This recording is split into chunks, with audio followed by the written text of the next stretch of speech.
Tenemos primeramente un poquito de lo que son generalidades de plaquetas, para que a partir de estas generalidades, las siguientes clases, ya podamos hablar directamente de los trastornos principales que van a estar relacionadas con esta. Y dentro de estos trastornos, entonces, tenemos que ir hablando de dos enfermedades sumamente, entonces, importantes, como ser el factor o la enfermedad de von Willebrand, y así como también la púrpura trombocitopénica autoinmune, ¿no? Son dos de los trastornos importantes dentro de lo que viene a ser los trastornos, entonces, plaquetarios. Al hablar de plaquetas propiamente dicha, tenemos que llegar a determinar que no son consideradas como verdaderas células. Eso ya en un principio lo habíamos entonces enunciado. Estos elementos son denominados corpúsculos que más o menos miden entre 2 a 5 micras de diámetro.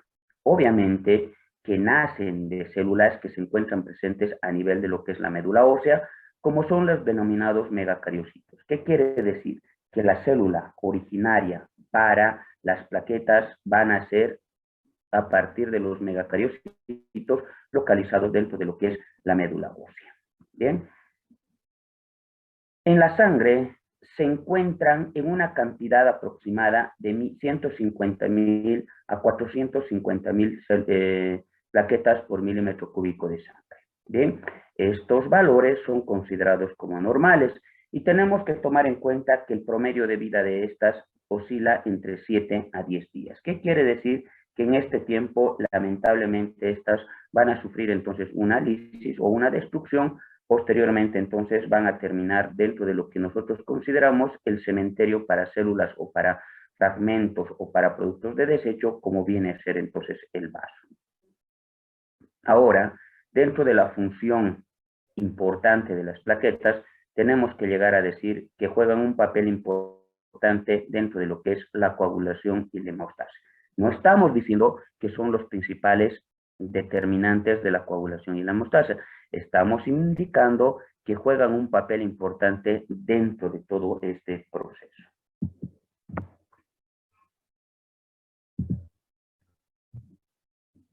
¿En qué consiste la estructura de la plaqueta?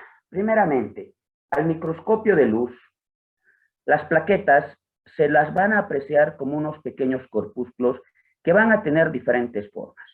Entre estas podemos ir mencionando, por ejemplo, formas redondas, formas ovales, formas fusiformes, ¿bien? Pero la diferencia radica en que estos presentan los denominados filamentos protoplasmáticos que le van a dar una característica especial dentro de lo que viene a ser la microscopía, la forma de una estrella, ¿bien? Y conforme se van uniendo a las otras plaquetas, van a ir formando conglomerados o grupos que más o menos parecen compactos e unidos. Una cosa que tenemos que llegar a decir, que las plaquetas no se encuentran unidas unas a otras dentro de lo que viene a ser la circulación sanguínea. Estas tienen que cumplir una función en el momento en que se produzca lo que nosotros conocemos como una solución de continuidad o, si ustedes quieren, una pequeña herida. Caso contrario, estas no tendrían que entrar en funcionamiento. Si nosotros lo pintamos con Bring, más o menos podemos identificar dos zonas dentro de lo que es esta estructura. Una zona central, que nosotros de aquí en adelante lo vamos a conocer como cromómera, y que generalmente cuando hacemos entonces la tinción se pinta de color rojo-violeta. Eso es para distinguir. Y una parte periférica, que nosotros lo vamos a conocer de aquí en adelante como hialómera, que se pinta de un color azul. Bueno, entonces, nuevamente recalcando, con la tinción de Bring podemos detectar o identificar dos zonas dentro de lo que viene a ser las plaquetas. Una, que es la zona central o también llamada cromómera, y la otra, que es la zona periférica o también llamada hialómera. La ultraestructura de la plaqueta, que es la que no se va a ver a un microscopio de luz sencillo, sino que esta ya va a ser detectada a través de lo que viene a ser la microscopía electrónica. Por lo tanto, a través de esta microscopía electrónica podemos determinar que las plaquetas van a estar estructuradas o van a tener presentes los siguientes elementos. Uno, una membrana plaquetaria, va a presentar los famosos cuerpos densos, va a presentar los gránulos alfa, va a presentar mitocondrias y vamos a presentar un sistema tubular. Todos estos elementos que posee una plaqueta tienen que estar almacenada en dos tipos de depósitos, los denominados depósito metabólico y el denominado depósito de almacenamiento. La mayor parte de estas estructuras o de estos elementos de la ultraestructura plaquetaria se encuentran dentro de lo que es el depósito metabólico y quedando simplemente dentro de lo que es el depósito de almacenamiento los denominados gránulos densos. Si nosotros queremos analizar un poquitito más a profundidad solamente la membrana plaquetaria, tenemos que llegar a decir que este va a presentar receptores en su superficie. Receptores que están hechos de colágeno, va a tener ADP, serotonina y adrenalina. Todos estos elementos le van a dar diferentes particularidades entonces a la plaqueta e inclusive le va a ayudar a generar entonces lo que se llama calor, o perdón, energía, justamente para llegar a realizar su función importante que nuevamente recalcamos es hemostasia y coagulación. Tenemos que decir que tenemos los denominados cuerpos densos, que no son más que formaciones vaculiformes que son ricas en algunos otros elementos como serotonina, calcio, ADP y ATP. Nuevamente mencionando al ADP y al ATP como elementos formadores de energía para ya el funcionamiento de las plaquetas. Los gránulos alfa que son ricas en factores de la coagulación y además que van a presentar una serie de enzimas lisosómicas. Es por eso, y si nosotros recordamos un poquitito el leucograma, habíamos indicado que todos aquellos elementos o aquellas células que contengan en su interior los gránulos, pues nos van a ayudar justamente a la defensa de nuestro organismo. Y en esta oportunidad tenemos que llegar a decir que las plaquetas también contribuyen con esta. Si bien no es su principal función, pero sin embargo, gracias a estos gránulos, especialmente a las enzimas lisosómicas que tienen dentro de lo que viene a ser la ultraestructura de las plaquetas, pues podemos llegar a decir también que las plaquetas cumplen esa función de defensa del organismo. Mitocondrias que están en una concentración más o menos o están en una cantidad entre 15 a 60 por plaqueta y un sistema tubular que va a tener dos polos, uno superficial y otro polar. Estamos desglosando nuevamente lo que viene a ser la ultraestructura de las plaquetas que solamente pueden ser identificadas al microscopio electrónico.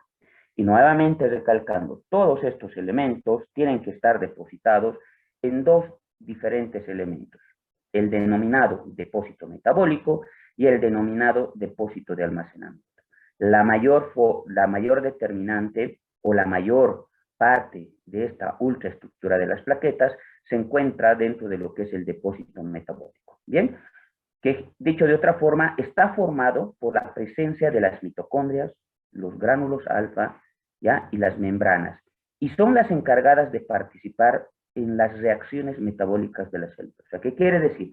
Todos estos elementos de la ultraestructura de las plaquetas que van a estar dentro de lo que es el depósito metabólico son los encargados de las reacciones metabólicas de estas células.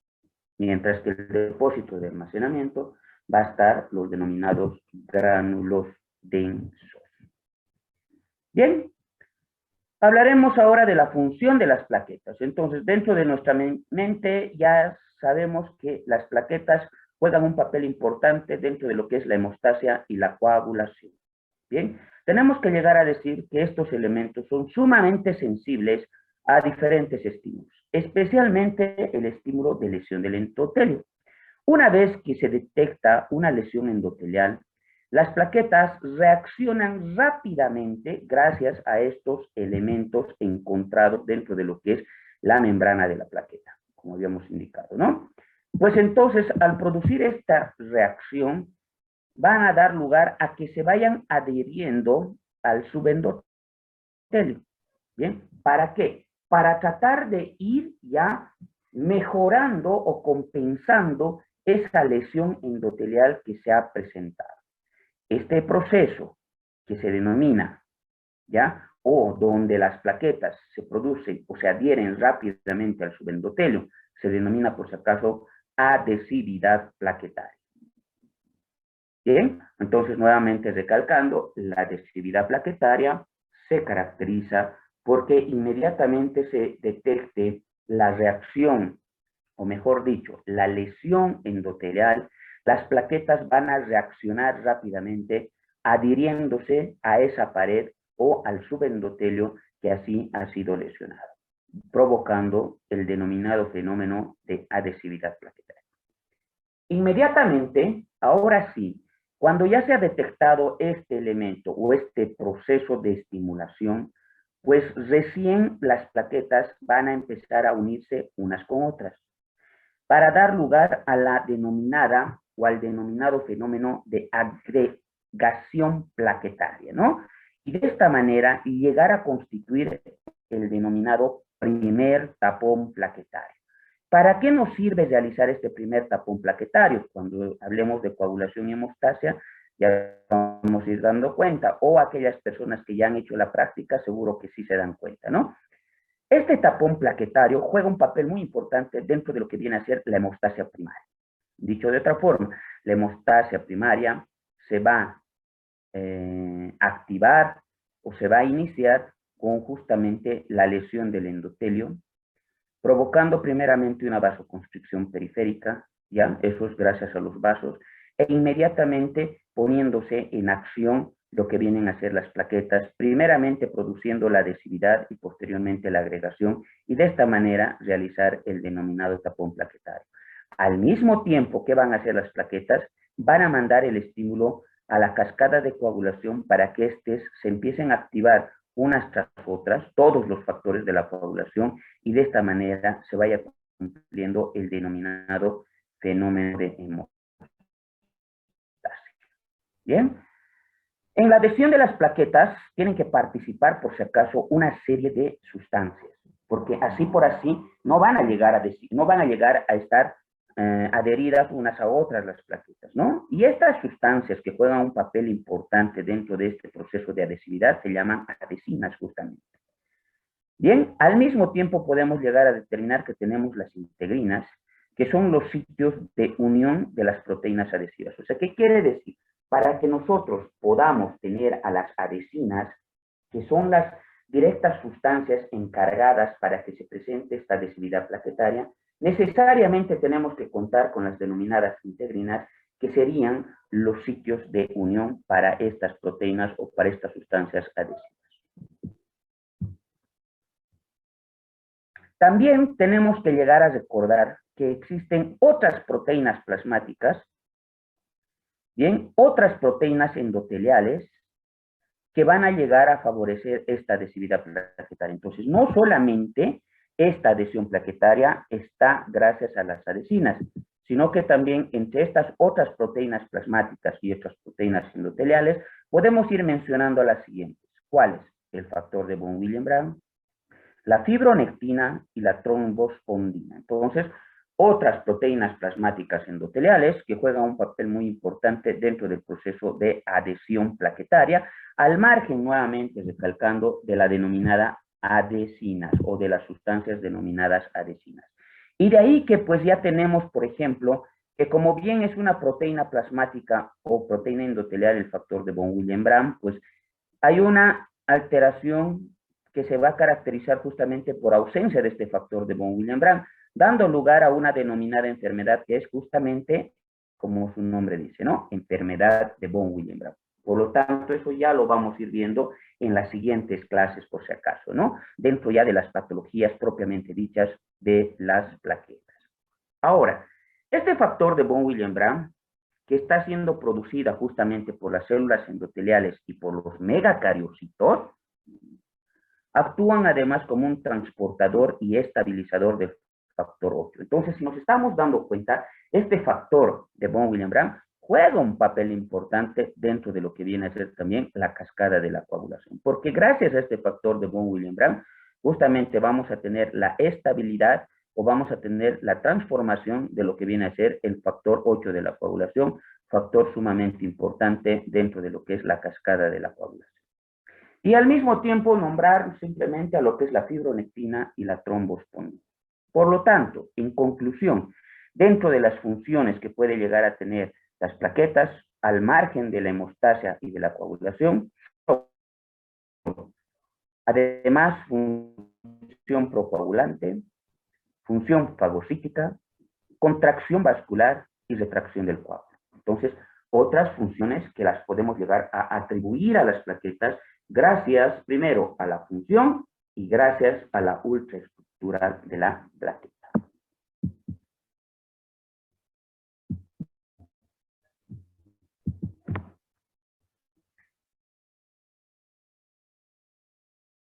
Tenemos que hablar también de lo que son las denominadas propiedades físico-químicas de las plaquetas. Y al hablar de estas propiedades físico-químicas, vamos a ir mencionando que la membrana de las plaquetas tiene que tener una carga eléctrica negativa, ¿bien?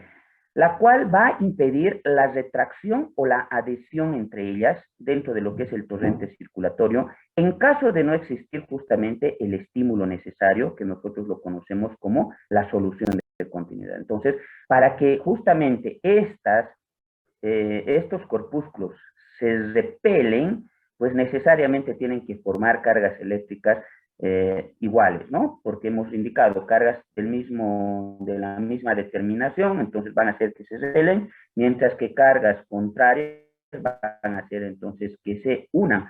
Por lo tanto, sería una catástrofe si nosotros tuviéramos, por ejemplo, indiferentes cargas eléctricas, ya sea negativas y positivas, las cuales lo único que nos provocarían son diferentes tipos de trastornos, como suele ocurrir en algunas enfermedades relacionadas justamente con las plaquetas, pero que ya son trastornos netamente congénitos.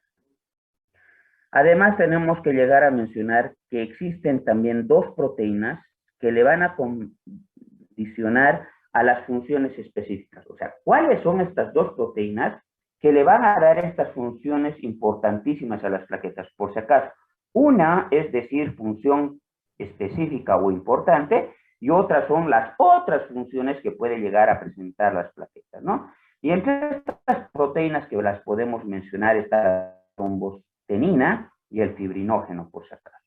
La trombostenina, que está relacionada con la formación de las dendritas en la superficie de la plaqueta, y en la retracción del coágulo, el fibrinógeno, que es un factor de la coagulación sumamente importante ya de este fenómeno. Bien, no sé si tenemos alguna pregunta hasta acá.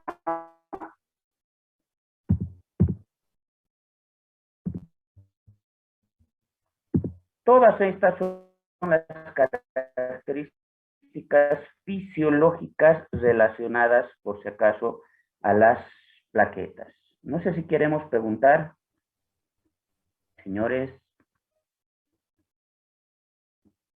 ¿alguna pregunta hasta acá?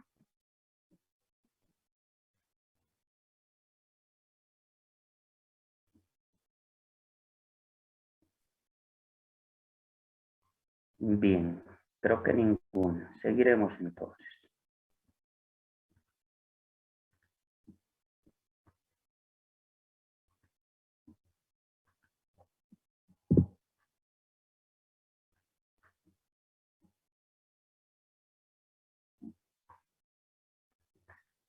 Si nosotros empezamos a hablar de las trombocitopatías, así se las denomina, las trombocitopatías están relacionadas a las anormalidades que se pueden llegar a presentar, especialmente con el recuento de las plaquetas, cuyo común denominador va a resultar siendo un trastorno hemorrágico. Vale decir que la manifestación clínica de cualquier alteración de la función de las plaquetas, ya sea por el número o ya sea simplemente por alteración de su función, pues van a terminar provocando hemorragias.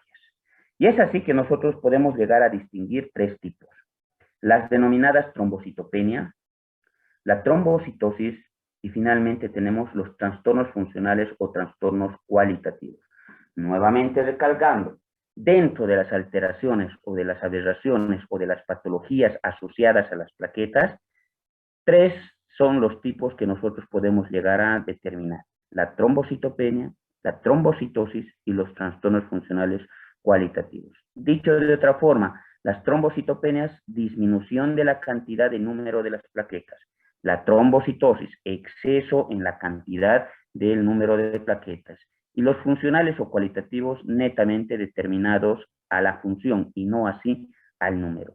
Al final, indiferentemente cuál sea el trastorno plaquetario, el común denominador va a ser, o la el cuadro clínico va a estar asociado con un trastorno hemorrágico.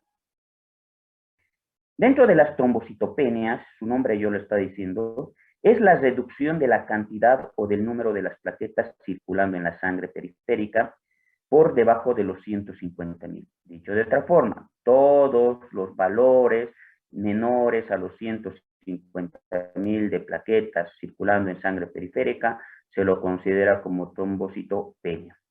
Etiológicamente podemos ir mencionando tres eventualidades por las cuales se puede llegar a presentar. Uno, alteraciones o afectaciones en el sistema hematopoyético, afectaciones a nivel de la vitalidad de las plaquetas o aumento de la fagocitosis o el secuestro de estas.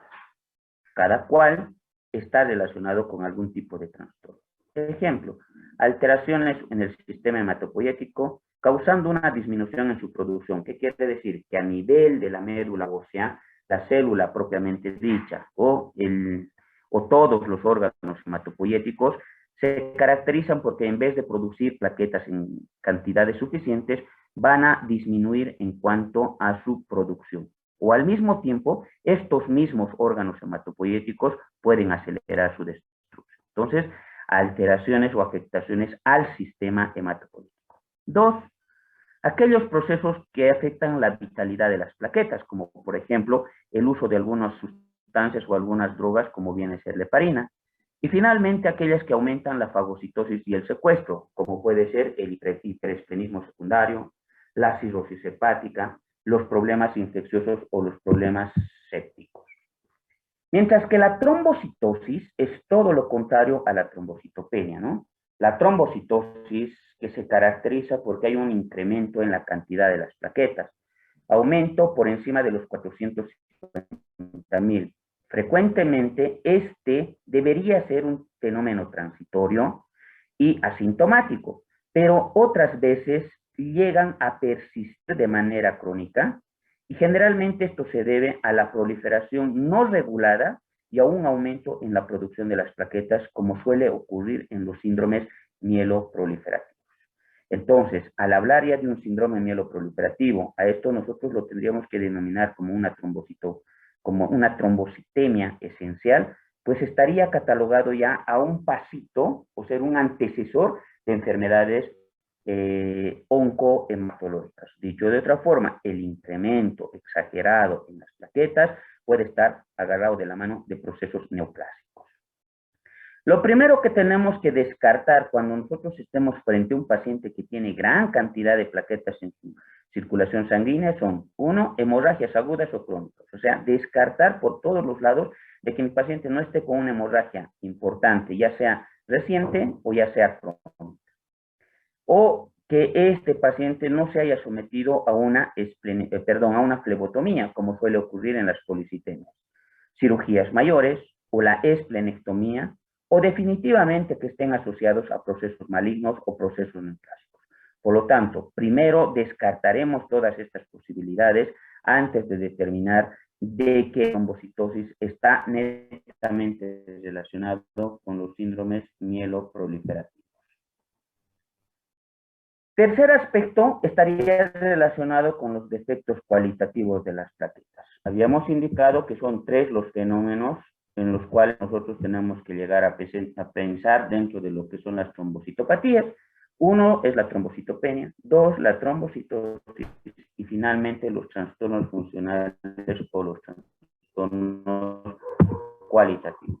Dentro de estos trastornos funcionales o cualitativos, tenemos que llegar a decir que y una vez realizados los exámenes de coagulograma, como ser el TP y el KPTT o el recuento de plaquetas, tenemos que llegar a decir que estos siempre van a estar normales. Hay un dato que nos tiene que llegar a orientar con relación a la función de las plaquetas, es el tiempo de sangría. Por lo tanto, cuando hablamos de coagulación y hemostasia dentro de lo que viene a ser la práctica, habíamos indicado que el tiempo de sangría actualmente tiene un plus, y ese plus es justamente porque me ayuda a valorar la funcionalidad de las plaquetas. Una alteración de este tiempo de sangría, entonces, me estaría ayudando a sospechar de que existe un problema en la funcionalidad de estos corpúsculos. Entre estos trastornos más frecuentes, que además, dicho de otra forma, tenemos que decir lo que son hereditarios, se encuentra la tromboastenia de Glassman, el síndrome de Bernau-Follier y el síndrome de Wiesel-Aldrich. ¿En qué consistirán estos trastornos? Nuevamente, son trastornos cualitativos de las plaquetas, o si ustedes quieren decirlo de otra forma, defectos funcionales. La tromboastenia de Glassman se va a caracterizar porque se produce un déficit de un complejo glucoproteico que es el factor 2B3A. O sea, hay una alteración en este complejo glucoproteico. Bien, ¿y qué se sabe de este complejo glucoproteico? Que actúa como un receptor del fibrinógeno. Fibrinógeno, factor de coagulación sumamente importante dentro de lo que es la cascada de la coagulación, dicho de otra forma, el factor 1 de la coagulación, pues al no tener este subcomplejo o al tener deficiente el complejo glucoproteico, también voy a llegar a tener un trastorno en la funcionalidad de estas. Por lo tanto, el paciente puede terminar provocando diferentes grados de hemorragia. Mientras que el síndrome de Bernau-Follier, el complejo también se caracteriza porque va a haber una alteración o una deficiencia del complejo glucoproteico, pero en esta oportunidad este va a ser el 1B9, que ahora este complejo glucoproteico es un receptor para el factor de von Willebrand. Pues entonces, al tener este defecto 1B9, voy a tener un trastorno del factor de von Willebrand y por lo tanto sabemos que el factor de von Willebrand también juega un papel sumamente importante, como acabábamos de mencionar, dentro de lo que es la adhesividad plaquetaria. Y si nosotros tenemos alteraciones dentro de lo que es el factor de von Willebrand, también estará alterado este fenómeno sumamente importante denominado adhesión plaquetaria. Por lo tanto, no habrá formación del tapón plaquetario.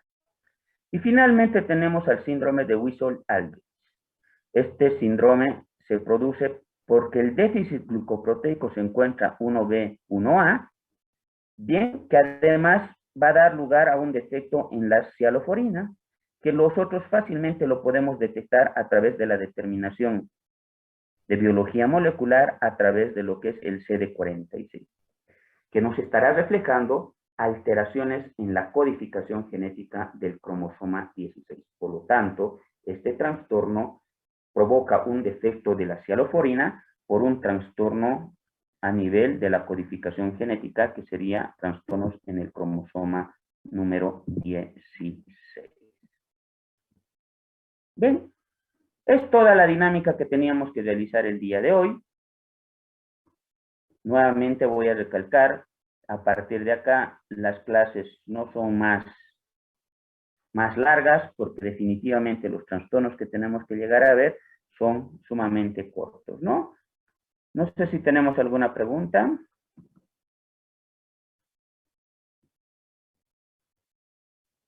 Buenas noches, doctor. Hola, ¿cómo estás? Disculpe, tenía una pregunta. Dentro de la trombocitosis que mencionaba las causas hemorragias agudas y crónicas, ¿qué rango de tiempo, desde cuándo se considera que es crónico o agudo algo? Quería preguntar eso. Si nosotros tenemos que hablar en ese sentido, agudos hasta las 24 horas, señorita. Eso está determinado dentro de la clasificación de hemorragias según el ATLS. Seguro que todavía no ha hecho la parte práctica porque ese es un tema que ustedes ya lo tendrían que dominar antes de llegar justamente a las clases de práctica, ¿no? Está justamente en el capítulo de transfusiones en situaciones de urgencia. Y hablando de las transfusiones en situaciones de urgencia, lo primero que tenemos que llegar a saber son las hemorragias y el grado de hemorragia según el porcentaje de sangre perdida. Pues una hemorragia aguda, inclusive, bueno, es la que se va a suscitar antes de las 24 horas, inclusive más, hasta las 6 horas simplemente dicen muchas de las literaturas, ¿no? Después de estas 24 usted la puede determinar como crónico. Y en el crónico, dicho de otra forma, existen ya mecanismos de compensación, ¿no? Y esos mecanismos de compensación son justamente, o mecanismos de adaptación, mejor dicho, es cuando el paciente se empieza a adaptar y fácilmente puede llegar a vivir con hemoglobinas inferiores inclusive a los 9. Ya se va a poder determinar no tanto por el tiempo, sino es por las características clínicas de su paciente. Está bien, doctor, gracias. Bien, lo más importante dentro de lo que son las trombocitosis, no tanto las hemorragias agudas, ¿no? Porque una hemorragia aguda fácilmente me va a poder dar clínica porque tengo que tener el lugar por donde se está perdiendo la sangre, ¿no?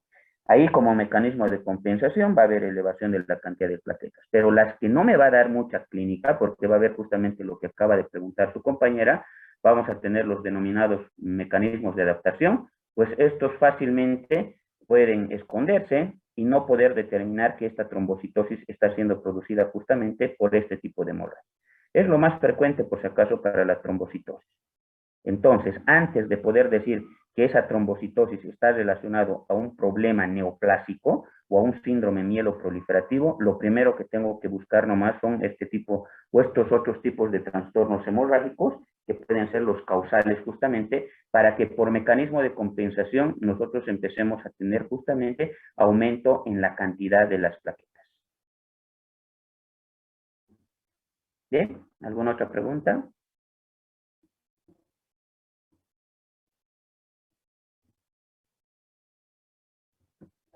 ¿Alguna otra pregunta, señores?